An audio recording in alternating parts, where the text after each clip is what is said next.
started here in Central I agree. Texas. All right, for months now, an historic downtown Austin church has been shrouded in scaffolding. But now workers are almost through with their makeover of St. Mary's Cathedral at 10th and Brazos Streets. And tonight, KXAN's Jim Swift tells us the result will not only be a thing of beauty, but people around the church will also be considerably safer.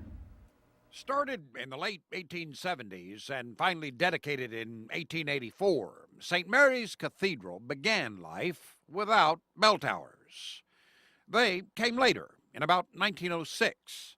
Then, sometime in the 20s or 30s, the decorative finials on top were removed and replaced with simple caps. And that's the way things stood until the sky started falling a few months back. I was celebrating a mass in the cathedral, and one of my homeless people who we take care of, kind of in a little way, was outside, and a mother was comforting a baby. And his name is Daryl, and Daryl said, "Father, a rock fell down and almost hit that lady." And I said, "Daryl, where'd that come from?" "I don't know, it was way up there, Father." And so, oh, that's not good. It took just 2 days to erect protective scaffolding around the problem areas and to start figuring out what was wrong. These are on our decorative scroll work, which is over the front gable of our front doors. It quickly became clear that some of the original limestone was failing and would need to be replaced, intricate carving and all. They took the finial behind me off and then started to take the stones off. It took them 2 hours. And they came shaking down saying, this whole thing could have fallen on somebody because there's nothing holding this up.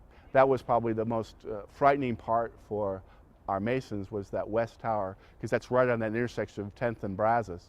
And it's a very busy intersection for pedestrians. There's a bus stop there. Even worse, the spires on the towers were supported by metal rods, which over the decades were exposed to moisture, causing them to rust and expand. As it expands, it would push the stone outward and actually pop it. So we had several pieces that had broken loose. So the spires were rebuilt around stainless steel, and the new finials were made from strong terracotta instead of stone. And when we climbed 125 feet above the street, we found everything finally coming back together. So here's a little perspective for you. At the time the church was being built, back in the 1870s, downtown, of course, looked nothing like it does today. In fact, at the time, the only significant structure in the entire area was the state capitol itself. We're a throwback. We're in the middle of the glass boxes, but I think it remembers a time past that's very important. It's very Catholic to do that. We pass on our faith to the next generation. In downtown Austin, Jim Swift, KXAN News.